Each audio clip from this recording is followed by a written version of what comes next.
It is May 28th, 2021. This is the Wrestling Inc. podcast talking about SmackDown on Fox. I'm Glenn Rubenstein, joined by Alfred Konuwa and NYC Demon Diva. Here tonight to cover everything that's going on. So much to jump into. We got the match tonight. The match we swore wasn't going to happen. It happened. There's so much to discuss. Or did it ever? But first, Alfred Konuwa with the news. Yeah. Okay, well, a news story that's actually still spilling over to Twitter as we speak. Earlier today, it was reported by the Wrestling Observer newsletter that WWE and New Japan Pro Wrestling were in talks that dated back to March or April, a couple of months. And that story reignited during SmackDown at approximately the 6 p.m. hour here on the West Coast, where Tony Khan, AEW, released a promo that Tony Khan cut on a WWE Chief Revenue Officer, Nick Khan, saying that in the last 2 weeks, he's done more than WWE could do in 2 months, kind of denying that WWE's talking to New Japan Pro Wrestling and pretty much saying that AEW and Tony Khan will be the only Khan working with New Japan Pro Wrestling. What do you guys make of this? What do you guys make of the rumors? Issa, let's hear it. I listen, it's rumors, right? But the promo kind of like fired everything up. I thought, listen, everybody's having fun with this. I thought, I find him a little cringy, but I thought that was an entertaining promo to say the least. And he has some valid points. The one thing is that he made some points when he cut that promo. He was so confident too because he knew he was speaking facts. I don't know where this is going. Maybe New Japan wants some kind of like global. I feel like with WWE you will get more exposure than with an AEW Impact or Ring of Honor. So why wouldn't New Japan consider it? That being said, I just feel like that will shut that forbidden door shut forever, and I can see WWE doing it just for that. Yeah. No, it's big. I think it's good for business. I mean, anything that stokes the rivalries, and it's for as much as both sides downplay. Oh, there's no rivalry. There was no Wednesday Night War. It's like, they both know where their bread is buttered. Right. If there was no rivalry, Tony Khan would have never cut that promo. Yeah, there's absolutely a rivalry. That's just something they say to be professional and corporate, but there's 1,000% of rivalry. And I like when the two sides go back and forth. I'm here for the drama. You know that. But I would rather it be the wrestlers and the performers going back and forth than like the GMs. Like, we're in the thick of playoff season. Can you imagine my Milwaukee Bucks? Like, they're playing the Heat right now. The big storyline's like, oh, these two GMs hate each other. Oh, that'll get me to a TV set. Like, but having said that, like, this is the type of thing that Twitter likes. This is the type of thing that he's trending now for. I absolutely love that he just kind of goes right after him, and this is going to create more talking points. But if you're New Japan Pro Wrestling right now, you've got to be thrilled about the fact that you're kind of being presented as a belle of the ball, because they're really in a pretty dark period right now with COVID just running through Japan, with a lot of the wrestlers having to go off on injury and not being able to compete right now. New Japan's a disaster right now. So to get some kind of positive press with people going after it, I think both of these companies see the weakness in New Japan right now and know that they could get loyalty from New Japan if they help. So maybe that's why they're both going so hard at New Japan Pro Wrestling. Makes sense. Combo Breaker Buck 99 saying, I wish TK would care this much about Fulham. I have no clue what he's referring to. He's talking about Tony Khan's soccer team. There's a shot at Tony Khan does own Fulham, which is a soccer team, I believe, in the Premier League, but I'm not 100% sure. It's just a shot at them. And the Jaguars also are struggling in football. Oh, well, there you go. What else is in the news? Looks like this will make you happy, Issa. Not only is SummerSlam returning, which we will get to in a little bit after this, but Roman Reigns and John Cena is the rumored main event for SummerSlam. People are saying that this is pretty much in the books. There's been rumors for a couple weeks now that John Cena is itching to come back. So Roman Reigns versus John Cena, what does that do for you, Issa? I mean, I'm excited for it. I thought that Roman Reigns and John Cena had a good match, but I thought that John Cena just terminated him when it came to the promos, where I feel like this Roman Reigns might be able to stand toe-to-toe with John Cena. So the build-up to it should be a lot of fun, seeing this version of Roman Reigns have a promo off, with a face-off with John Cena. I think he could say a lot to him. And listen, the match was done, 2017? So it's been long enough for people to not feel like it's being overdone. And John Cena is going to sell those tickets. John Cena returning will sell those tickets, especially if we go into a big stadium like what the rumors say. I'm excited for it. And I think Roman's going to send him back to Hollywood. Yeah. And SummerSlam confirmed it's going to be on the Saturday this year. What's Saturday? Yes. August 22nd? August 21st. 21st. Yeah. There you go. City to be determined, but as Bear Hudson points out with the $5 super chat, there were also rumors speculating there may be a deal with Cardi B doing something at SummerSlam. And what do you think of Cena versus Reigns? I mean, this is going to further make Roman, right? To just destroy John Cena. Yeah, like Roman is on a warpath right now, and he's just been killing people and double stacking pins and just beating Cesaro clean with no help. And I think this is just going to be a great notch in his belt to beat John Cena. And I really do think this should be a one-sided match. Like Roman Reigns does these great epic matches that build, and they're typically 25 to 30 minutes or something like that. And I have no problem with those types of matches, but I would really like this character to, at somewhere along the way of him being dominant, if that's the story they're telling, he needs to just eat somebody alive. And I hope he beats John Cena in like 5 minutes. Well, it's interesting. Alonzo Smith saying he doesn't want to see Roman versus Cena too. They're both overrated. I don't want to see either on the TV screen. Well, I'm telling you, this is to me the coronation of Roman, for Roman to get just a blowout victory against Cena. Yeah, 1000%. And just to go back to what Bear Hudson said, I'm excited for Cardi B. I think it's going to be awesome. I heard that she might be the host, maybe. I mean, there's so many rumors regarding this SummerSlam going around that it already feels like it's getting so hyped up, right? Listen, Bad Bunny and Cardi B collabed before, so I wouldn't mind Bad Bunny coming back for a performance. You know, just saying, just throwing that out there, manifesting it. I would love if, as long as they don't try to over script and overproduce and tell Cardi B what to say, just let Cardi be Cardi. Oh my God, just like taking in wrestling, just let her naturally react to all that stuff. They'll have gold. They'll have one viral moment after another, I promise. They will, but it's gonna have to be censored. We'll see. Yeah, how they're gonna have to be on NBC. Peacock might not like what she has to say. That's true. It's worth it. What else we got? Well, that's it. That's the news. That's the news. There you go. So we're going to dive into SmackDown in a moment. I know we've got a lot of SmackDown fans watching us live wanting a recap. I think a lot of people are going to watch this on delay. And I know in the chat room tonight, there's a distraction because something else is on TV right now. That's right. Paramount Network is showing Back to the Future Part 3. Now, we'll have live updates throughout the show. Marty just got to the Old West. He's trying to find Doc Brown. So if you're in the chat room and watching us live, we don't want you to feel like you're missing out on this. No, and we'll update you in the progress throughout the show. But that being said, let's dive into the Street Profits versus the Usos. This is a SummerSlam match in the making, and we predicted that we weren't going to get this tonight, that they were going to come up with something. We saw Roman's presence. He wasn't really thrilled about this. You could tell some tension building between Jay and Jimmy. But we have this match. I mean, we definitely left it where we can tell this story. Even with the Usos getting the win, they're setting up, so that not all is well in Usoville. But Issa, what did you think of this match tonight? Oh my God. It was everything that we wanted and more. Like, I'm sorry, I hyped this match up in my brain for so long and they over-delivered. Like, it was amazing. I didn't think we were getting the match. When the show started with them backstage, I kept thinking he's not going to let Jay go out there and Jimmy's going to have to fight it on his own. And then when they actually did let it happen, for 1 second, I thought they were going to let the Profits win by having some tension between the Usos, where I feel like if their first match back, they needed that win. Montez Ford is an absolute mad lad. That freaking high flying spot, the way that I scream, I mean, it was everything. Run it again and again and again and again. Just not every week, right? We're not getting it next week. I know, that's the problem. But I really, really enjoyed it. Pay-per-view worthy, and I hated that they put it in the opening segment, which Roman used later on as a burn, but that should have closed the show. I'm sorry, that match was everything. I think, though, they knew that with Back to the Future 3 starting on Paramount at 7 o'clock, that they really wanted to make sure to get this early in the show so people would watch this and then be fresh for the third and final installment in the Back to the Future trilogy. 1000%. This is Friday Night Wars, man. That's how it works. Absolutely. Hey, counter programming, they get it. But no, I mean, Alfred, will you be disappointed if they run this into the ground between now and we get the big payoff match That's a great question, Glenn. I will be disappointed. I don't see it going that way based on how this storyline seems to be projecting. And I thought this match was so good. It felt like we were watching like AEW had come earlier in the night because, a lot of times AEW will have that hot tag team match, that long Young Bucks hot tag team match to start the show. And that's exactly what this was. I'm a little pissed that it was on TV in that it was a lot of commercials that were interrupting this match. That I'm sure the match from start to finish would have just been a masterpiece, and I would have put it up there with the tag team match of the year. But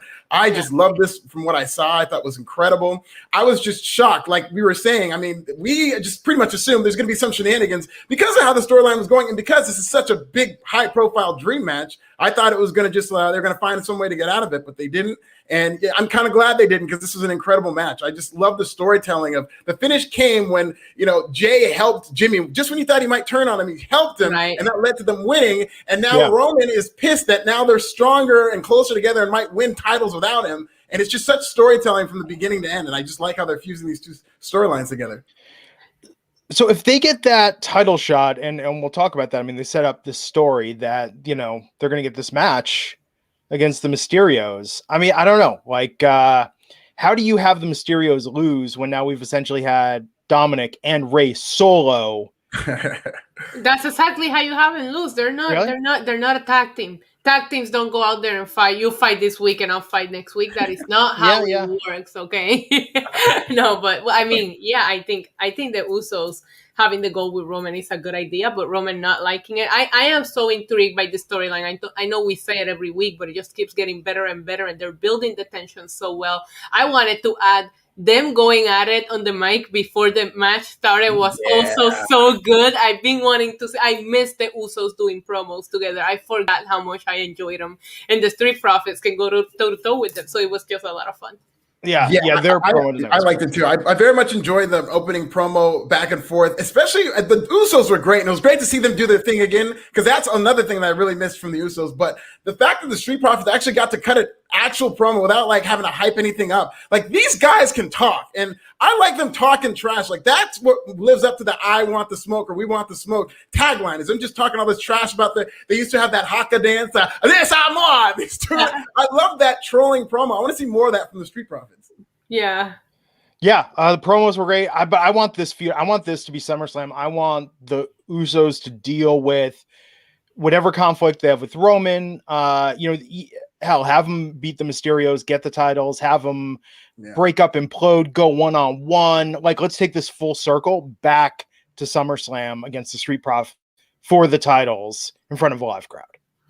Yeah. With a proper build. With a live crowd. Don't run it again until we have a live crowd. And keep them apart from each other. Maybe even Money in the Bank, the first pay-per-view with a live crowd back. Like, that could be a good one to run it if the Usos have the tag titles by that point.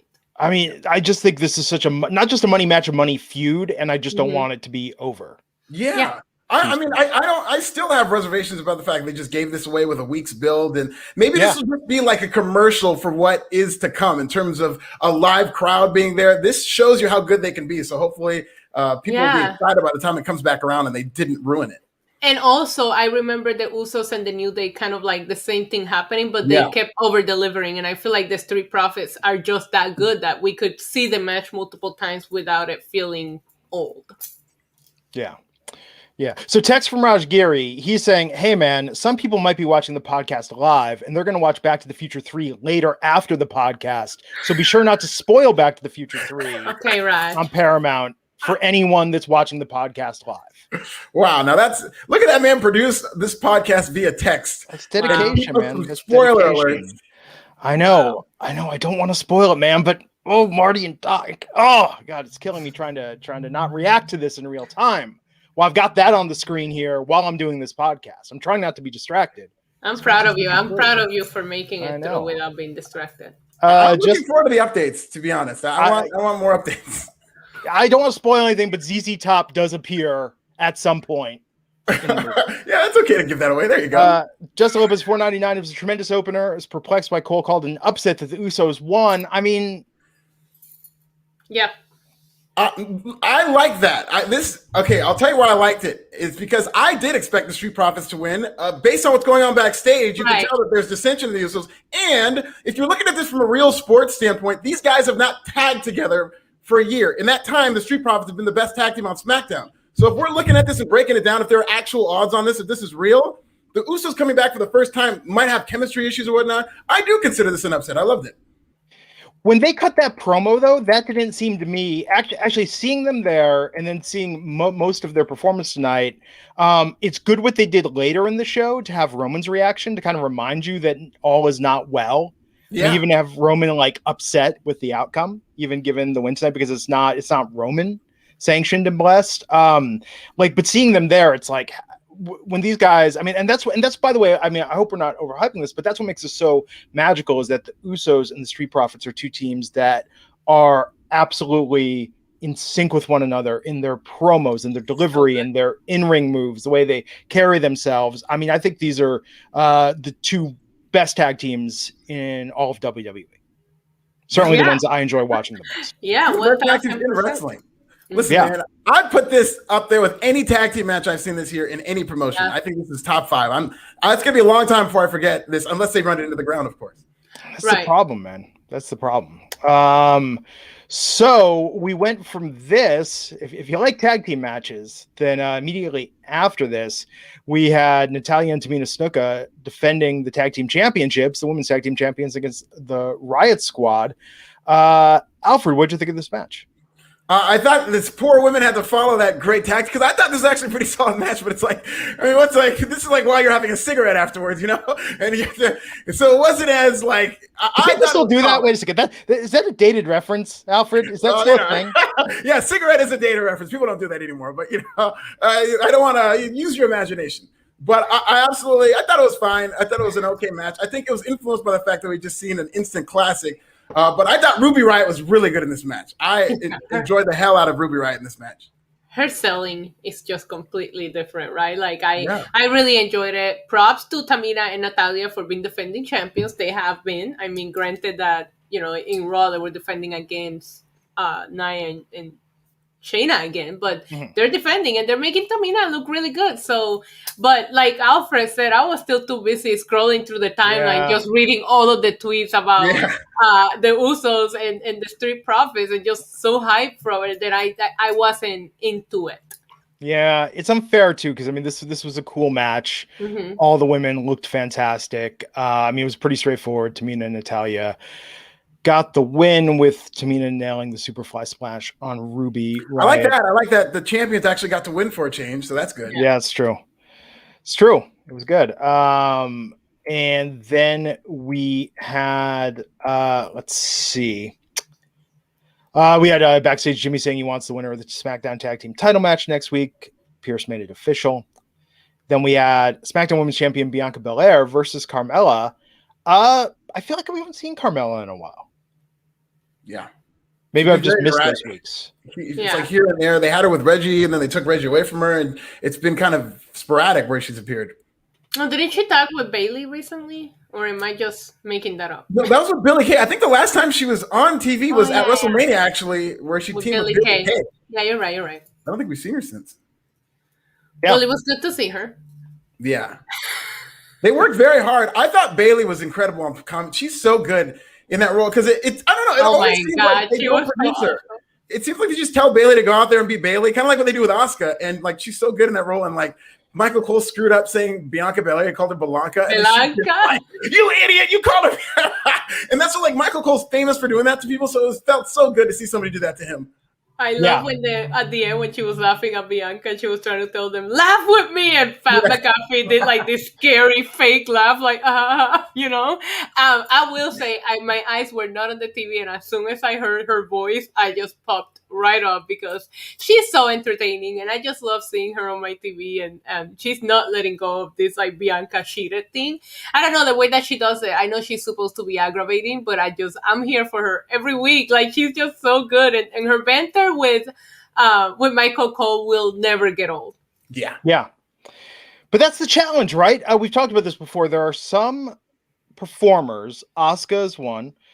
Bayley is definitely one. Sasha as well. I think on the men's side, I mean, Kevin Owens, Sami Zayn, Chris Jericho when he was in WWE, and even to an extent in AEW. When you have some talent that's so entertaining and dynamic, on the mic and commentary, I think it really stacks the deck against whoever's in the ring, because that becomes what you're paying attention to more. And I think Bianca, I don't know, like, I think this was good tonight with Bayley, but I would like to see them respect and protect Bianca a bit more, because it felt to me like they, even though she looked good in the match, they didn't build the match around her. Like, her match was going on while Bayley was doing her thing. It's a great point. Yeah, and you have a really good point, because I felt that way at Backlash as well. I felt that Bayley looked better than Bianca, and I just want Bianca to be protected. So maybe not having Bayley out there so we could get Bianca getting a win over Carmella, somebody that she hasn't fought, would have probably been more beneficial for Bianca. Yes, and have her go out there and get her stuff in, man. Give her those showcase spots. Have her do her moves. I mean, I think she should be having not outright squashes as champ, but they should be giving her showcases where we get to see the full range of her athleticism. We get to see, more with the hair. We get to see everything that makes her such a dynamic performer. Give her great promos to do. I just feel like don't let other talent upstage your champ.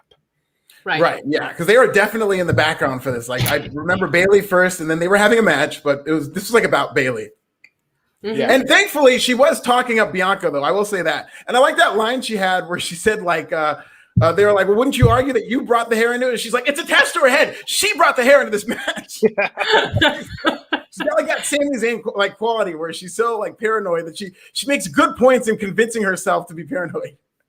Yeah, but points that are fair. Like, sometimes she talks and I'm like, she's making a good point. Why is she a heel again? Because I kind of like, you root for her, and she's just so good. So of course Bianca won that match, and Bayley was standing on top of the announce table yelling at her. I mean, I think we get a rematch, right, at Hell in a Cell. Bianca Belair is very funny too. Yes. Yeah, I think we get Hell in a Cell. But why would they? Like, okay, the story they're telling is that Bianca Belair cheated. She cheated. How does that then lead to a Hell in a Cell match? Like, I could see them wrestling in a Hell in a Cell, but like, why does that call for them to be surrounded by a cage? Unless they want to like tie Bianca's hair to the cell, but that's not. It doesn't. Yeah, the hair has nothing to do with the cell. They didn't need to make it that way because they have been feuded. They feuded before. So if you think about it, Hell in a Cell is a long feud. They could have just done it that way. But the hair, yeah, like you said, unless the hair is not going to be allowed in the cell, it doesn't play into it. Bianca has to wrestle this match bald. They might lead to a hair versus hair match. Now that I think about it, I mean, if that's what the focus is on.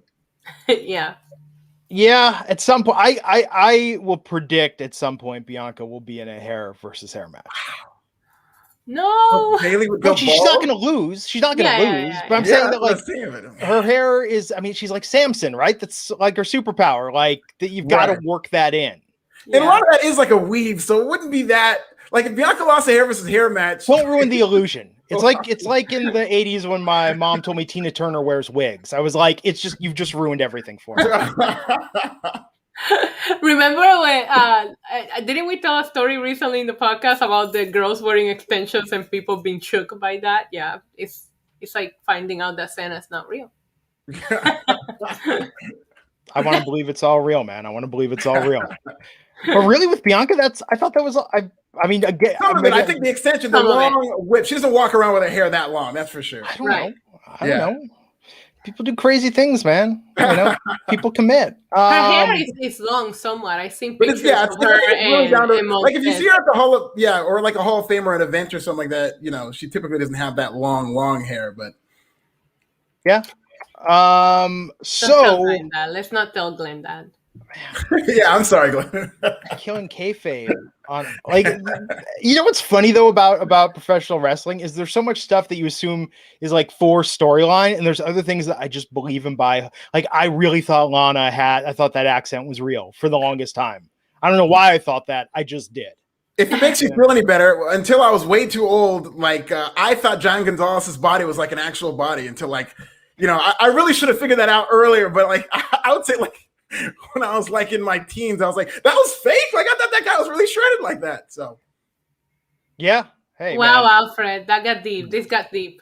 I just found out that Shock G and Humpty Hump were two different people. So, oh my god, I'm done with both of them. But the biggest troll job tonight, Seth Rollins in the ring. Yes, and this promo. Oh my God. Calling out Cesaro like his bombshell. I've got audio from the hospital, and then follow it like with his I mean, good Lord. You didn't like it? It's I his mean- birthday. He can get away with whatever he wants. That's how it works. Yes. I thought you just got like a free meal at Denny's, but no, apparently, you're above the law on your birthday for Seth freaking Rollins. I don't know, Issa. So Issa, give me your hype. What did you love about this promo? First of all, I love the outfit. I thought he looked very on point tonight, as always. I just thought it was funny. Okay, I got a couple of chuckles out of it. I like seeing him throw like that. So Seth is known for doing dumb stuff like this in the past, when he popped and then he like started saying Michael Cole. Everybody was calling out Michael Cole tonight, whatever. But he was like, I saw it in your face. You like that, I was waiting at some point for Cesaro to come out. But listen, I thought it was funny. Got a couple of chuckles out of it. And that's all there is to it. I think they're going to fight in the cell. I have a feeling that those two will fight in the cell. Yeah, I mean, I feel like he was trying to be like he was trying to produce like a long, like annoying segment. I mean, it was working, to be honest. Like this was annoying me, but I will say my attention wasn't entirely on this because this was around the time that I found out about the Tony Khan promo, so that's where it was. But like this, still, like I could hear Seth Rollins in the background. He was just like going on, and he's really committed to this character. I will say that he's very much into this character. And I didn't like the beeping of the Cesaro where you could hear the hospital. I didn't know that that's where it was going with it. But this was fine. Like Seth Rollins is a solid heel. I just wish he toned it down a little bit. I don't know, but he seems to be enjoying this character. I don't think somebody that comes out in those kind of outfits is going to tone anything down. That's the right? thing, yeah. And that's the thing. When you look at him and you see him come out like that, in my eyes, I expect exactly what he did, to be completely annoying, aggravating, go over the time that he's supposed to be out there because you're extra. Like the second you come out, you're already extra. So that's probably why it works for me, because that's what I would expect from a character that out there. Yeah. And it's his birthday; he can get away with it. There you go. This is the week of birthdays in WWE, huh? Apparently, Roman's birthday was the other day on Tuesday. Right. Listen, both of my favorites on the same week. Yay! 2 Shield members. When's Moxley's birthday? Is that coming up? I don't know. That's a good question. I'm going to go check. Yes. Everyone's a Gemini. So, Intercontinental Champion Apollo Crews versus Kevin Owens. Please. Yeah. Oh, he's December 7th. Oh, Dean Ambrose? Yeah. Moxley. Why did you say Dean Ambrose? Why my head? Still where I go. Kevin Owens didn't really stand much of a chance tonight because of Aziz out there with Apollo, and Aziz beat him up after, choking and gasping. Assuming this is going to continue, right, between Kevin Owens and Apollo, I don't mind that. I like seeing Kevin Owens still be in somewhat of a upper level position after his feud with Roman. I was afraid of what they were going to do with him. But, I mean, it felt... I guess we can't get everybody on TV, right? But I was more worried about Alistair and Big E after the fatal 4-way last week. So I was like, really? That's what we're going to do tonight with this and not mention how that match ended at all? That's how they ended the show last week. Yeah. Like, if you're following up, they had no mention of this. That pissed me off too. That's how much I've forgotten it, because now I'm thinking about it and I was just like, wait a second. We got no follow-up tonight. Yeah, so when this was happening, I was like, wait, what is happening here? Like, okay, good. Apollo's moving on from Big E, but at the same time, it's just like, this is not what we wanted to see tonight. We want to see, whatever is going to be the outcome of that, and we didn't get that. Well, I think it's going to be KO versus Apollo. Right. For the next bit, so maybe Alistair's going to be back to teaching us about demons.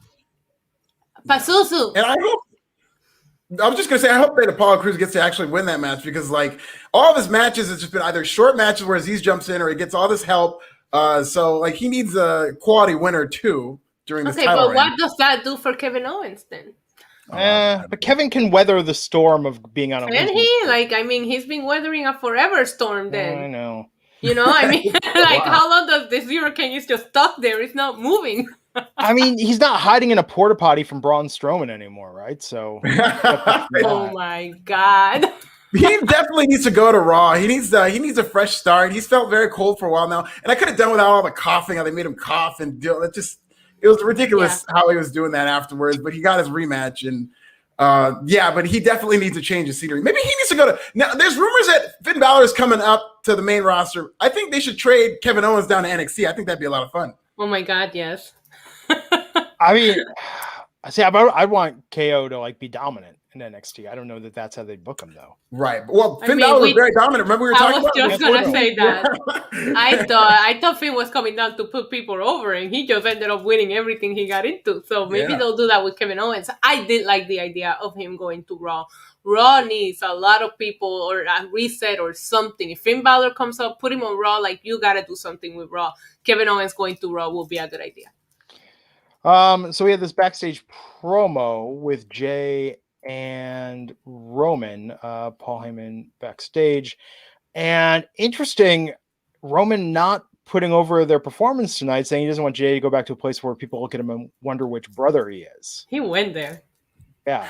Roman is so toxic. Like this, I love his performance and I love this character, but like he's a good heel. And like when they came back to WrestleMania, I was surprised that you have all these smart fans and live fans, but they were booing him. Like when a person's good at being a heel, typically they get cheered. But Roman is so good that like he knows how to get under people's skin, and this is the type of stuff that like as much as I like this character, like what a jerk! Like this is your family, and as they're doing well, you're feeling threatened, and so now he's pitting them against each other and saying that line about being in the opening match. They're not even going to be able to tell you apart. Like God, this guy's toxic, and I loved it. Me too. I thought this was perfect. I love the way that both of them are getting on Jay's, like under Jay's skin, and Jay's just so torn. When Roman said that line, I was like, you really went there. I love it. But at the same time, I do feel there's a little bit of inconsistency in this particular aspect, because I would think that Roman will want all the gold, the family, because it's all about family. Why not completely dominate the show and take over the tag title? So I do feel like there's a little bit of a switch, but at the same time, it's because he's not controlling it, right? Jimmy's out there making the matches for them, and I think that's what's really bothering him. There was a set in the beginning when Jimmy said, "Oh, wouldn't our titles look good next to yours?" And you saw a little bit of a from Roman. I like that, because he should also think about the family could dominate the entire show. So I when it comes to that aspect, it makes me wonder, why doesn't Roman get more involved so he can feel like he's in control, just so we can see that? Because I think all of them having gold is magic. Yeah. Rick Boogs out. Yeah. Is the Boogs upstaging Shinsuke? No, nobody can upstage Shinsuke. Wow, Glenn, you said that just to like see my reaction. No, I mean, like when Shinsuke came out, and Shinsuke feels it like in his entrance, and that's what's great about him. But with Boogs, like he is feeling it. And I remember just there was a moment when he was getting into it and Boogs was getting into it where I was like, this is the crazy shit that I love about wrestling. Right. These guys just give 0 Fs. They're just having a great time. It's very over the top. It's very fun. Did he beat Chad Gable? Of course he did. Baron Corbin on commentary afterwards tried to steal the crown back from Shinsuke. Shinsuke got it back from him. This is a fun mid-card feud. It is. It's been a long time since we had a fun feud. And I gotta say, the second Corbin got the crown I was actually heartbroken. I'm like, no, don't do this. Yeah. I am so entertained by what Shinsuke is doing right now. And if you can put him in the main event, this is amazing to having in a significant feud. I loved it. And I was actually kind of sad when I thought he was losing the crown, because I didn't know where Rick was, so I didn't realize that he wasn't there. He was going to come and attack Corbin. Corbin's suit was also like, I don't think it got mentioned enough, but I thought the color was a choice. I think somebody in the chat also mentioned that earlier, but I am loving this. I'm having fun with the storyline. Yeah, good. I very much like it too. I'm glad. I heard like speculation that like, because WWE put out this poll, like, who do you want to hear Rick Boogs play for next? So maybe people think that maybe he's going to rotate around. It's like, no, this guy needs to be with Shinsuke. I love these two together. It's almost like they're soulmates. I just think that it works so well. And the crown thing, the crown is more over than the 24/7 title. It might be more over than like the US title, because to Issa's point, like when you thought that Corbin's getting it back, it feels like something's developing. Like, like the crown is going to be going away from Shinsuke, but then he gets it back. So they're actually putting value into this crown where they're gonna have a match for it. And I think it might be more over than like a championship would be. So it just put it in the cell. Put it in the cell. The crown matters. Yeah. Well, hey, Alonzo in the chat saying put it on a poll. You know, I can see that. I'm just go for it. A ladder match and hang the crown above the ring. I could see it, man. I could see it. And then we had the main event tonight. SmackDown Tag Team title match, Dolph Ziggler and Robert Roode versus Dominik Mysterio and Rey Mysterio. Rey got attacked, of course, backstage. So Dominik had to go out there on his own. Just a mirror image of what we saw at WrestleMania Backlash when Rey did 1-on-2 to get the victory. But tonight with Dominik defending, and then at the end, Rey comes out. I mean, they really made it seem like Dominik was going to lose, but then that distraction when Rey came out was like, oh no, music, and then next thing you know, a roll-up pin. I don't think this was quite as this wasn't a dominant win, no pun intended, from Dominik Mysterio tonight. Right. Yeah, no. Yeah, it wasn't, this was like, they just ran back the same story that they told before. And they've been doing this for like a whole week now since that WrestleMania Backlash pay-per-view where they're just recycling a lot of old stuff. But, I'm glad Rey and Dominik are able to retain. And I like the fact that it's his father-son duo. It's a feel-good story, but they need to actually now they're using this too much as a novelty where I think they're relying on emotion too much for this tag team title run where I want to see this father and son actually team together and have matches together. That's why we put them together, right? Exactly, which was my complaint on the beginning of the show, where it's like they're not a tag team, they don't feel like a tag team. Yeah. I'm tired of this rematch. The Dirty Dogs need to stay away from the tag titles for a little bit, get to the back of the line. But I guess maybe I wasn't into it because, like you said, it was just the exact same thing. They just reversed who was hurt and who was wrestling the match. I like the father-son versus brothers. I think that there's like so much family involved into this that I think it's going to be fun if it happens. We'll see. But it didn't do it for me just because of the fact that it was just the exact same concept, just done over again. And I did feel like Rey was going to come out and Dominik was going to get the match. No matter how much they beat on Dominik, I knew that's what was going to happen. So it kind of like took me out of it. It was also weird to see like Dolph Ziggler and Robert Roode are just like, well, if you don't come out here and defend it, we're going to count you out and we get to be the tag team champions. It's like, that's not how it works. You guys have been in wrestling for how long now? That's not how it's ever worked, but they were just so convinced that that's how it works. Yeah. Yeah. No, I get it, man. I get it. So here's how I think it goes. Okay. So next week, the Usos get their opportunity. The Roman getting in Jay's head, the fissures between them cause them to break up. Maybe we get a feud for Hell in a Cell, Uso versus Uso. They come back together. They challenge for the titles at Money in the Bank, win the titles there, and then the Street Profits challenge for those titles at SummerSlam. Wow, you got it all mapped out. I wouldn't have a problem with that. No. I don't see them winning next week, though. I think... You don't think the Usos win next week? No, it seems like Jay's on the fence about something, and I think there's still, who knows if they still remember it, but that thing that whatever Roman whispered in Jay's ear. That's what I mean. Sorry, I mean the Mysterios retain next week because the Usos implode. They have a one-on-one match at Hell in a Cell, Uso versus Uso, then come together to win and Money in the Bank. How do you know that the Mysterios are winning? I mean, and which one of them is fighting? Whose turn is it? Maybe like Roman Reigns, it'll be the opposite because Roman Reigns doesn't want them to win, so he'll be like feeding both of them protein shakes and letting them hang out in this private dressing room, make sure they're both healthy for this match. Oh my God, who attacked him? Like we never found out, right? Who attacked Rey Mysterio? Oh, I assumed it was the Dirty Dogs. It was Aleister Black. Maybe it was Aleister Black. It was Dominik. It was Dominik. He wanted to come out and fight by himself, but I want that turn so bad. I want Dominik to turn on Rey. Yeah. I love how we don't want tag teams to keep breaking up, but we're sitting here breaking both of these tag teams. Well, because everybody's conditioned us to believe that. Like that's we've got Stockholm syndrome or whatever it's called. I mean, there's a lot that I wouldn't break up. I'd like to see the Usos together, but the story they're telling, I think the Usos have a great one-on-one feud against each other. Like that's, man, I mean that could be an all-time classic. that's something people will always remember in their career if they book that correctly.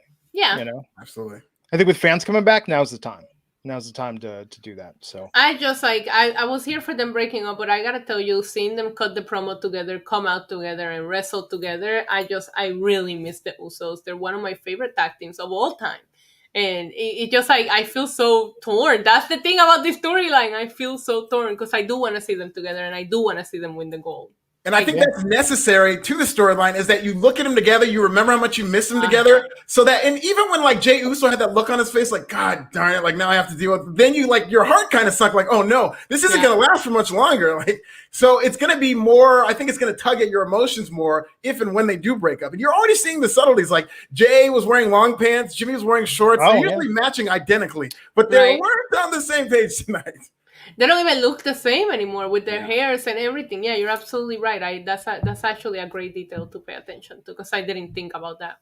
It's like Mary-Kate and Ashley going separate ways. Yeah, who would have thought? Who would have thought it? Who would have thought it? Jackson Counts $4.99 saying feels weird without the super chats raining down in the pot. It's Friday. Friday's not the huge super chat night, but Raj Giri, thanks you for your money, Jackson. So here's some dang money. Uso stuff is great. Toodles. Yeah, I mean the Usos. I think a one-on-one Uso feud could be like the dominant SmackDown storyline for as long as they want to play that out. You know, I don't think it'll be too long, but man, that could really headline some shows. What about a triple threat between Usos and Roman in the cell? But does that work though? Because how do you have the Usos mad at each other and Roman at the same? I mean, maybe. Yeah, it might be too many stories to tell. I think the money is in the Uso versus Uso, just based on where it's going first. Because I want them to feud and then get back together. Like I do not want them going their separate ways permanently, for sure. Right. Yeah, we'll see, man. But tonight, good episode of SmackDown. Last match was what it was. Yeah. Right. But hey, Sunday. There's a pay-per-view Sunday night. Yeah. AEW Double or Nothing. I have no idea who's covering it. Are you on this, Alfred? I'm not on this anyway. Not that I know of now. Who knows? Okay. It's a mystery. I'm assuming Raj Giri, Justin LaBar. I bet you get roped into it, Alfred. Okay, I would love it, you know, but I'll be happily watching the pay-per-view. I think it'll be fun. I'm looking forward to it. Not too much like, because it's pretty predictable, right? Like I don't think Kenny Omega's losing, and that's the world title match, so that kind of takes it down. But I'm interested to see who the TBA person is in that Casino Battle Royal. Do you think? I'm sorry. No, it just seems like a long card. Like it feels like some of these matches could have been put on Dynamite and make the card shorter. We'll see how long this pay-per-view goes on for. But last I looked, it was up to like 10 matches. And this is in Vegas, or are they doing it in Jacksonville?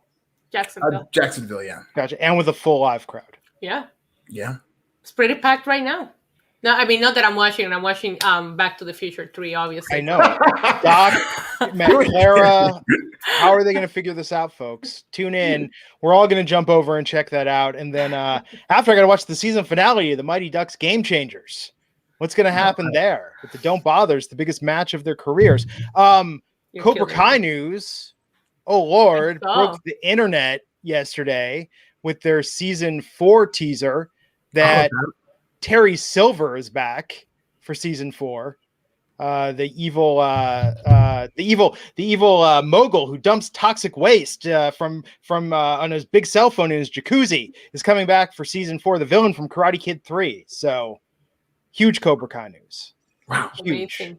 Amazing. I can't wait. You guys got me into it. I hadn't even watched it until I started doing this podcast.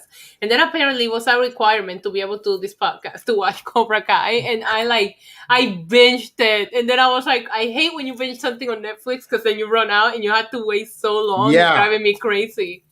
I had started it and I was really hot on it, but Glenn talking about it made me get back into it. And I watched the rest of it within in the span of 3 days. I think it's amazing. Yeah, because the episodes are so short, it's easy to digest. But now I'm just going crazy because I'm like, how long am I going to have to wait? Hopefully I'll do another run at it right before season 4 comes out.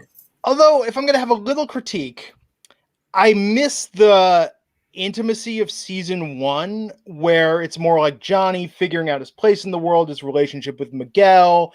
Like, I feel like they've escalated things so much now. This is like going from the first Fast and the Furious where they're boosting DVD players off a truck and now they're in space. It's like the first Cobra Kai the first season was a very personal story, and I think it's good, but especially with Terry Silver coming back, I'm worried about it getting crazy.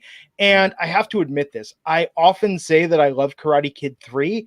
I'm not sure if I love it because it's good, and I feel like collectively we might all have been trolling the Cobra Kai creators when we said, when's Terry Silver coming back? And now that they're doing it, it's like, I'm not sure we actually wanted that. Because Karate Kid 3, I enjoy, but I'm not sure that it's because it's good. Right. Yeah. Right. So we'll see. But you know what's good? Back to the Future 3. Back to the Future 3. Let me tell you, as a kid, I was so excited for part 2. They went to the future. I was like, it was okay. The second half of Back to the Future 2 is awesome. Back to the Future 3, I remember seeing it opening day, and I was like, it was a good ending, but I'm not sure. As years go by, I think Back to the Future 3 is my second favorite film in the trilogy after the first one. Wow. So number 2 goes to the bottom. Can we get an update on Back to the Future 3? No spoilers, but just, what's generally going on right now on the show? Marty's in the Old West. They're trying to figure out the plan, trying to understand how they're going to get the DeLorean up to 88 because they don't, plutonium. Mr. Fusion's broken. What are they going to do? Train tracks. That's all I'm going to say. I'm not spoiling anymore. Owen Doxson left. No spoilers. Amazing. No spoilers. So everybody tune into Paramount Network now. Finish watching Back to the Future 3. Later tonight on Wrestling Inc. No, there's not going to be a recap podcast about Back to the Future 3. We decided not to do that tonight. But Double or Nothing Sunday, be sure to tune in, and panel TBD. And we'll be back, of course, Monday night for Raw, not me personally, but the team. We'll be back Tuesday for NXT. And then, of course, next week on a semi-regular schedule. Have a great Memorial Day weekend, everyone. We will catch you back here next time on the Wrestling Inc. podcast. Take care.